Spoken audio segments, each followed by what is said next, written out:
Welcome to Community Crypto on CoinDesk TV. I'm your host, Isaiah Jackson, and this week we are discussing blockchain communities with Tezos in focus. I'm joined today by Kathleen Breitman, co-founder of Tezos. Welcome to the show, Kathleen. Thank you for having me. Absolutely. And I want to remind everyone that this is not financial advice. And of course, I want to start it off, Kathleen, you are the co-founder of Tezos. Explain to us exactly what Tezos is, how it got started, and how you got your start in the industry as well. Oh, sure. So basically, Tezos is proposed in a position paper and a white paper from 2014. In effect, what it means to do is create a formal mechanism for instantiating upgrades into a blockchain network. It's a smart contract platform in many ways akin to Ethereum. Unlike Ethereum, it has periodic updates that are ratified by token holders through a multi-phase voting period. And it's done that 8 times. So it's meant to be the last blockchain because it's meant to be the one that, instantiates the most features. Although that is, kind of a catchphrase that's a very 2014 concept, since everyone and their mother, can launch a blockchain when they want these days. Mm-hmm.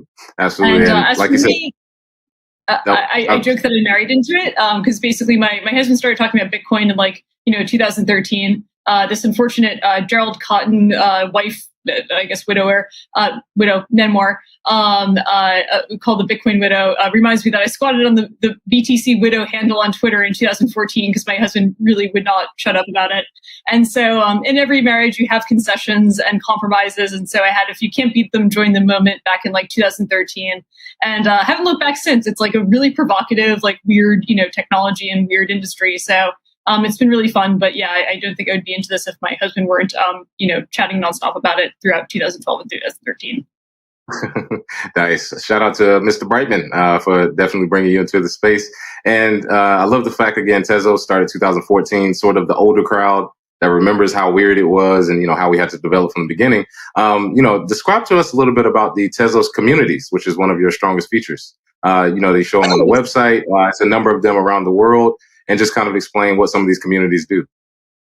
Absolutely. So, thank you for noting that first and foremost. I think that basically what a blockchain does when it's, doing its job is it's building consensus among a disparate group. That's what this is. It's a way to basically forge consensus on the internet, which is, as you know, the Wild West of human society and human arrangement.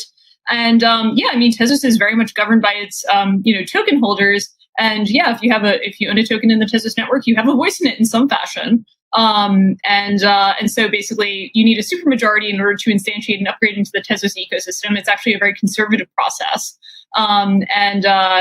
It's reached quorum and ratified at least 8 upgrades to date. We're working on the 9th one. There was a proposal that was actually just rejected last night, which is kind of awesome in its own right. Because it means that, not everything is automatically accepted. But by and large, the ecosystem shows up. There's, 80% of token holders need to ratify any given amendment. And that's a pretty spectacular rate, considering that, the last democratic election we had in the United States, I think it was 33% of eligible voters came out. So we're more democratic in some ways than the United States, which, may or may not be a good thing. And, I've said that often, too, about blockchains, that we're actually way more democratic than the U.S. is. People just don't know it yet, right? And one of the ways to have governance is to have some, a stake in the game, have some skin in the game. And with Tezos, you talk about governance by the people. Could you explain to us a little bit more about how that governance works? Yeah, so basically, in the Tezos ecosystem, in effect, what you do is anyone can propose a amendment to the blockchain. And you don't have to own a token. So you can just, you can make a proposal and say I want, to do X, Y, Z thing. And basically you propose this as a blob of code. Basically people say, hey, do we want to test this out? Yes or no? If yes, then it spins a test network that works in parallel to the existing blockchain. If it does the thing that people say it's going to do, or that people think it does, then there's a reconvening where a higher threshold is necessary to basically instantiate this as an upgrade to the network. And so they do a hot swap on the protocol, meaning you do a fast one. And this is actually very similar to what you do with a software upgrade for any other piece of technology. So Google Chrome updates all the time.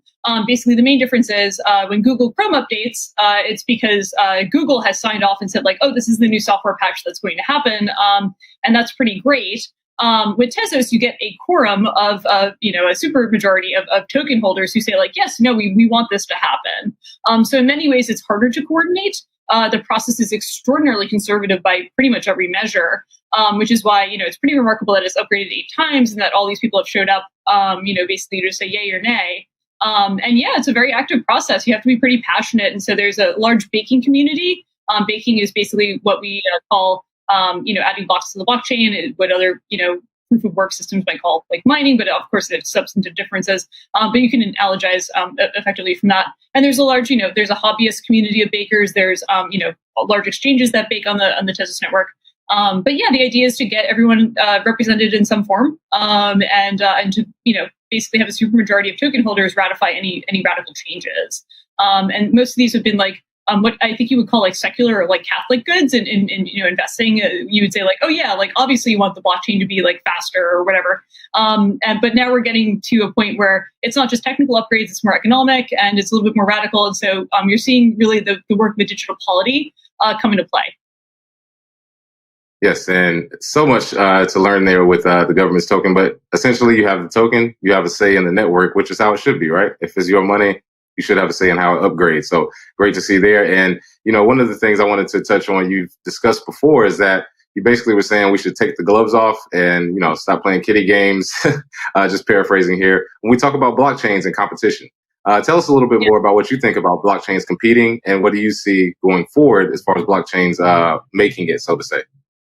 Yeah, I mean, there was a theme in like 2017 where it's like, oh, we're not competing with each other, we're sister tokens. The concept of a hard spoon was introduced, which is kind of hilarious. But I mean, basically, I think if what you're competing for is like to be the TCP/IP of value, there's only so many ways that you're going to have value exchange on the internet. I think that, right now we're kind of in silly season for cryptocurrencies because what gets popularity and, what tends to thrive isn't always technology based or it isn't always very principled. But I think that's a function of like just internet culture, and that's completely fine. I do think in general that like at some point the world is not going to tolerate, periodic downtimes and like all sorts of like, creepy malfeasance that kind of goes by the wayside because the industry is moving so fast. And people don't really have a lot of time to scrutinize. For my part, like I can only contribute, to the Tezos ecosystem in my own way. And I try to keep things like relatively serious and relatively principled. You don't see a lot of over-promising and under-delivering from any of the leading voices in the Tezos ecosystem. And I think that's a cultural norm that will serve us well in the future. Perhaps it doesn't get as many headlines right now. But I'm okay with that. So that's kind of been our ethos for the last few years is basically try to be the serious, Beyonce style, like only announce it once it's done, mic drop, type of thing. And that's just my style. The way you're doing it is great because you're like, well, when we have something, we can market it that way, and it's actually finished and done. So I love that competitive spirit. Most of the time, the end result is pretty shitty too. I think but most of these websites are about as useful as a concrete parachute. But that's okay. I've kind of learned to embrace the absurdity of this. I've been following it most of my adult life, and that's okay. You have to like learn to cope with it because if you try to rationalize too much of this industry, you'll go insane pretty quickly. Yeah, definitely. I always tell people I had a full head of hair when I started, and here we are. Because I think that. My hair might have been longer though. I don't know. It's hard to remember. Yeah, I was gonna say it's all gone now. Doing exactly like you said. If you care too much, if you go too deep into it, try to rationalize it, you'll go crazy. But just enjoy the weirdness because it won't always be here, right? A lot of the weirdness is still around, but we want to enjoy it as much as we can. So, what is Tezos planning for the future as far as the metaverse? Web3 are buzzwords that are thrown out. But do you have any future plans to involve yourself using Tezos? Well, Tezos isn't a sentient being, but I can only contribute so far in the Tezos ecosystem as a modest participant, and it is a network governed ultimately by its community. For my part, I seeded some projects in the gaming space, and like some of those are coming to the fore in early 2022, which is now. And so we're working towards that. I've been fiddling on some applications and things like this. Mostly, I consider myself a yenta for the network, so matchmaker. And if I see talented people, I try to bring them into the Tezos ecosystem in some form or another. I'm happy to say that strategy has yielded some fruit over the last few years. And so I think like there's a lot of extraordinarily talented people in the Tezos ecosystem. Gaming is a big focus, I think, for the next few years. Ubisoft chose Tezos as its, blockchain to mint some NFTs on. A number of big brands like Red Bull Racing and McLaren have also done the same, which is obviously extraordinarily exciting because those are very discerning technology companies in their own right. And so, being chosen out of a field of literally thousands of options is quite a boon. There's a few experiments going on in the DeFi space, though I have to say I'm far less interested in that from a personal perspective. I really do think that because games are in effect already digital economies, and we talk a big game about crypto disrupting the traditional financial services, but then you have these completely digitized economies that haven't been disrupted even a smidgen by crypto. I think that's as good of a test bed as you're going to get in order to see what the full power of having smart contracts and programmable money is. I think gaming is really just the way to be. And so the Emergence trading card game, which is based on the Tezos blockchain, is coming out relatively soon, and that's built by a number of Magic the Gathering OGs, as it were. And it certainly fulfills a lot of the weirdness. And then the company that's kind of publishing that is called Interpop, and I know that they've been talking to pretty much every gaming company you could think of about solutions based on both the experience with Ubisoft, but also with Emergence in its own right. So extraordinarily exciting for me. A lot of the NFT stuff was obviously driven by artists, and the two of the leading digital art marketplaces are based on the Tezos blockchain. Despite the fact that Tezos is relatively less used than Ethereum, and so it's all been pretty good. So I think more of the same. I've just been really pleased with how the ecosystem and network have evolved over 2021 and beyond. Mm-hmm. Yes, and I've actually seen a few NFT projects choose Tezos as the blockchain to do their minting. And I know you've heard this before the NFT rage, but do you still think Tezos? Or do you think the people who follow Tezos think of it as an Ethereum killer in regards to NFTs, simply because it's a better use case? Or do you think we're working on something totally different and Ethereum is by itself? I think the adage Ethereum killer was invented by Ethereum maximalists to try to pivot themselves. The Tezos position paper predates Ethereum by quite some time. Certainly it predates Ethereum's proof of stake by quite some time. And so I just, I can only speak to the virtues of what I find to be true. And Tezos is just I think pound for pound a much better blockchain. It has the burden, fifth or sixth or whatever in order to the pecking order. But Google was also number 16 search engine, and basically the way it beat out Yahoo and all these other ones was just by being better technology. And I think upgrading 8 times when most blockchains struggle to upgrade once is a pretty good testament to its fitness. Shots fired, but I love it because this is what it's about. But you're right; you're completely right. If you look at it from a data standpoint and from actual statistics, a lot of that can be proven just easily looking at the blockchain and the work put in. And speaking of, could you speak a little bit about some of the development? What are some of the developers building? What's some of the activity right now? And compared to the rest of the industry, how much activity is Tezos getting for development? Yeah, so I mean, there's a number of different ideas that have been proposed, in the Tezos ecosystem that are either inspired by other blockchains or, original innovations in the Tezos ecosystem. My husband, for example, wrote a blog post about how you could use ZK snarks, which are used in, Zcash, for example, for compression, which is something that the authors of the original paper didn't even know. And so that idea has been, renamed by Vitalik Buterin as ZK rollups. And that's, kind of the scaling mechanism that Ethereum is pursuing in version right. 2.0. And that's very much being worked on in the Tezos ecosystem. There are a number of different, consensus algorithms being, beavered upon. There's a number of different, ways to approach different, languages in the Tezos ecosystem to make programming more accessible. There's a number of different innovations in wallet software. So the Kukai wallet is genuinely very fun to use. I think stand apart from other cryptocurrency wallets.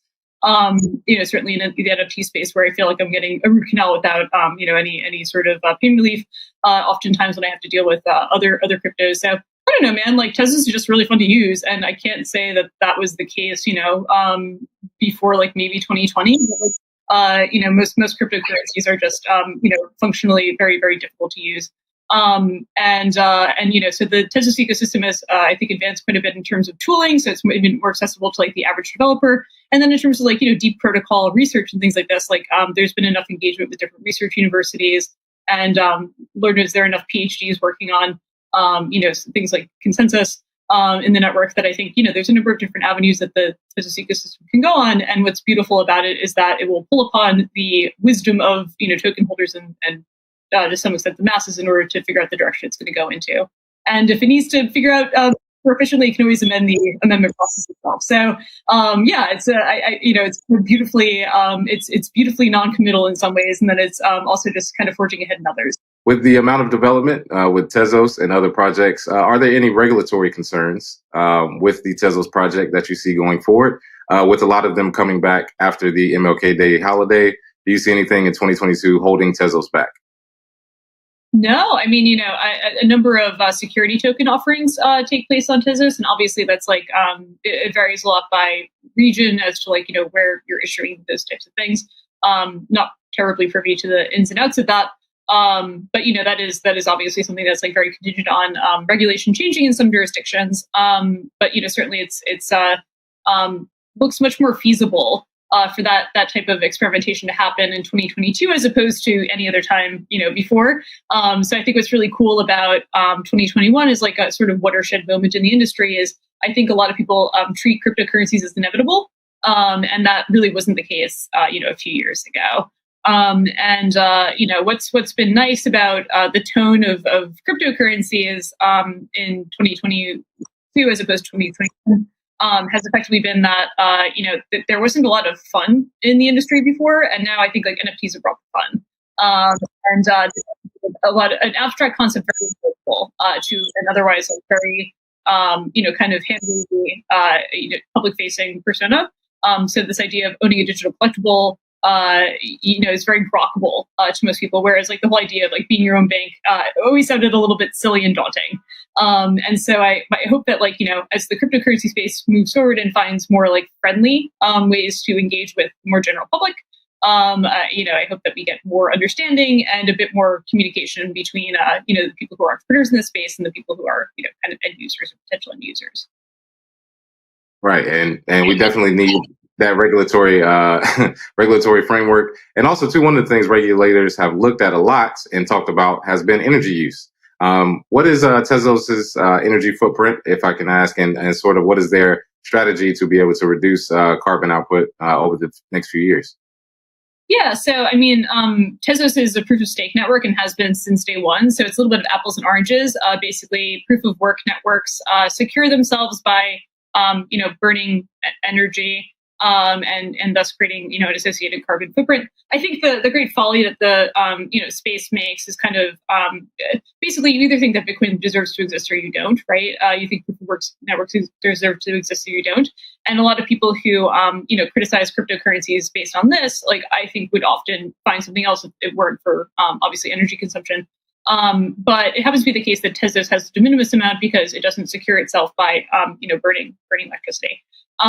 Which is great. I mean, obviously, if you believe in man-made climate change, as I do, you don't want something that burns energy just for the sake of it. If you can get the same thing with less energy consumption, obviously that's a better thing for the environment.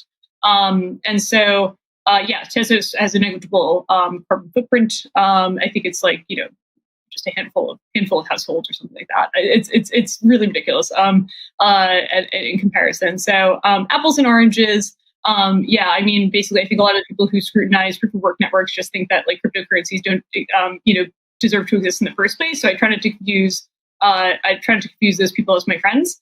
But it has been obviously a very good boon for Tezos that some people who are environmentally conscious have chosen the Tezos blockchain basically because Ethereum is proof of work.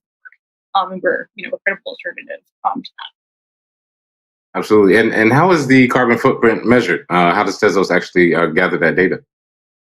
Yeah, so I think there was a PwC report that went through all different sorts of methodology. I think it's basically just like the de minimis amount of energy required in order to secure the network. Based on the fact that like you can run a Tezos, validator on a Raspberry Pi. So it's like obviously it consumes energy, but not that much. And so that's great. If you want to interview someone who worked on the paper and the methodology, like by all means, I could certainly arrange for them to come on your show. But I wasn't terribly involved in it, and it's not really my hobby horse. But I do know that it was an external party that does this for a number of different industries.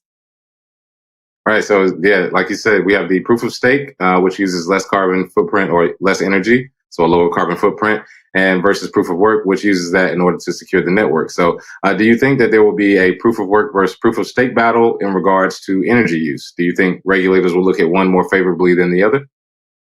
Well, I think they ought to, but that's just like, speaking again out of concern for all of the people on planet Earth. But I think the reality is that proof of work is very much Gen 1 and proof of stake is very much best in class for any new blockchain that's being launched. So you don't see new blockchains being launched with proof of work.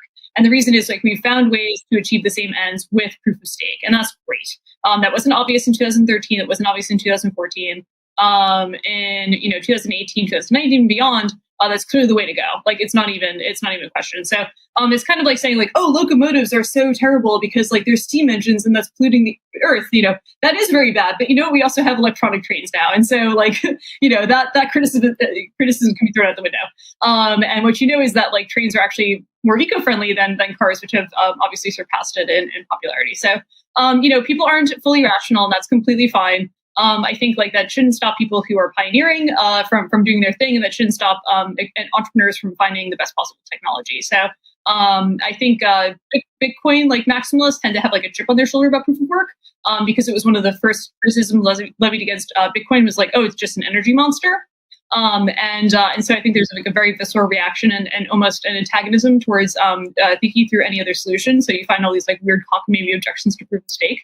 But I think pound for pound, proof of stake achieves the same thing with, very acceptable trade-offs if there are any. And so obviously it's Gen 2. It's kind of the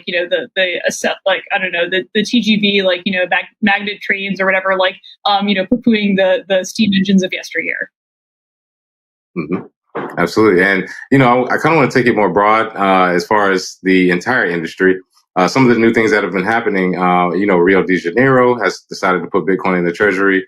We already know about, President Bukele with his stuff in El Salvador. How do you feel about the overall geopolitical response to how Bitcoin is used? And do you think there will be other coins at some point that countries will adopt as official currency? I hope so. We've been pitched a few times from different people who, thought that they could get kind of official currency status for different nations. But in effect, what they're all trying to do is kind of the panopticon approach of China, where it's yes, we want a blockchain, but actually take out all the useful parts that make it censorship resistant and make it basically a way for us to surveil our citizens. So, I'm very wary of anything that a government wants to do with a cryptocurrency or a cryptocurrency-like thing. There's a number of private blockchain companies, but the fact of the matter is, the reason I think would engage with a cryptocurrency, public cryptocurrency, would be that, frankly, that's where the talent is. Not a lot of talent is in private blockchains, and so they've had to resort to currying favor with public blockchain developers. But basically, a lot of these proposals, the Marshall Islands had one that was rendered toothless by all the stuff that they wanted to forsake. So I think I'm going to focus on things that are meant for facilitating human freedom and obviating the gatekeepers on the internet. And if people want to have sit down meetings with stodgy old banks and stuff, that's their prerogative. But it's just not for me. We got into this to move away from banks, right? To get away from the old regulatory model. So yeah, it does always interest me when people want to try and mingle both, and then they can't come up with a solution. It's like you just said, they want to take out all the good parts and stay in control. So yeah, it's not designed to meant to have as many transactions as possible or anything like that. It's meant to basically, if the government wants to shut you down, it's meant to evade that. That's what Bitcoin is optimized for. And so it's kind of silly to be oh yeah, we're going to do this, but then kind of render it toothless in a lot of meaningful ways.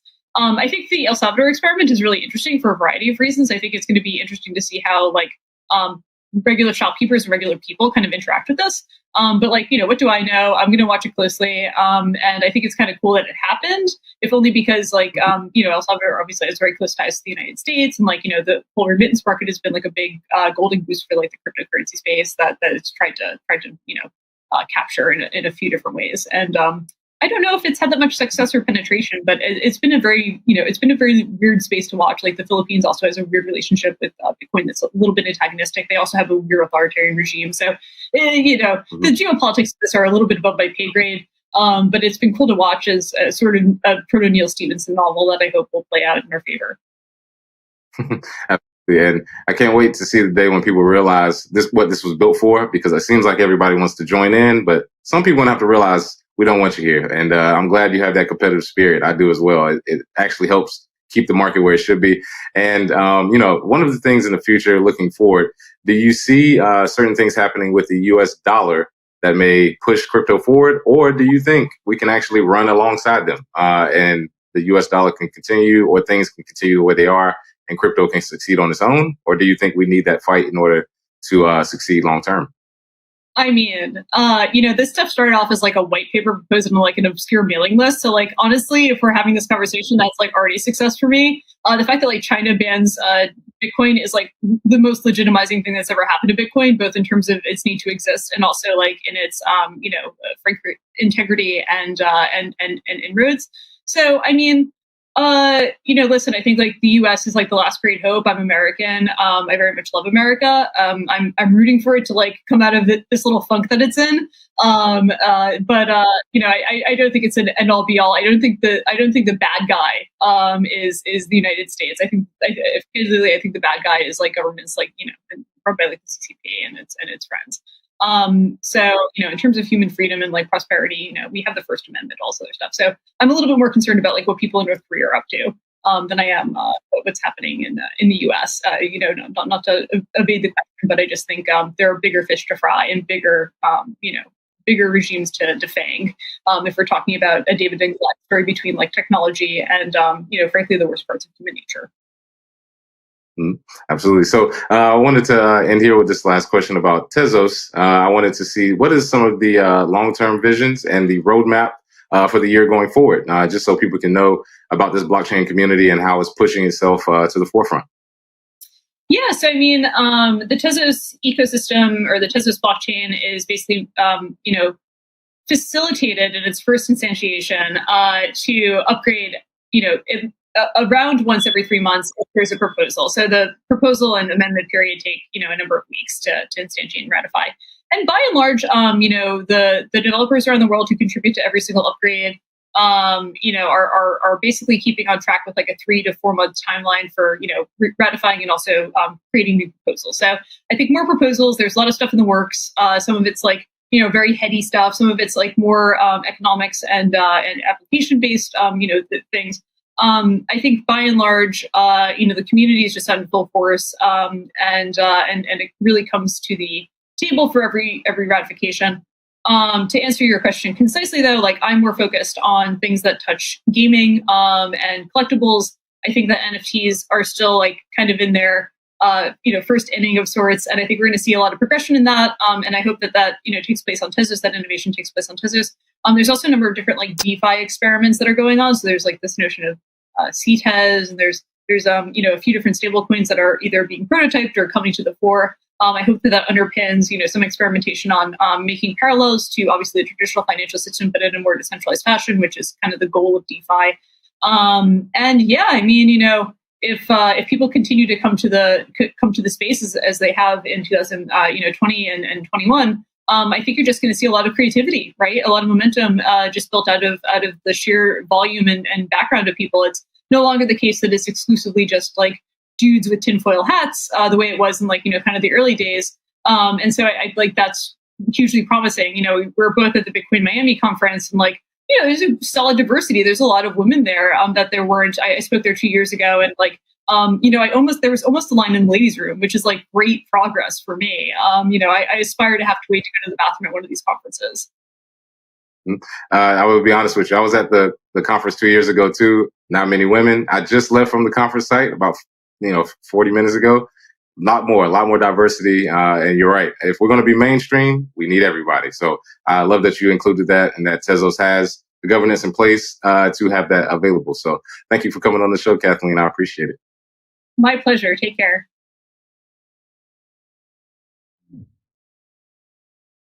And that's it for this episode of Community Crypto. I'm your host, Isaiah Jackson, and every week we're building a global community with local crypto groups. Be sure to tune in every Thursday at 4 p.m. Eastern Time on CoinDesk TV. See you then.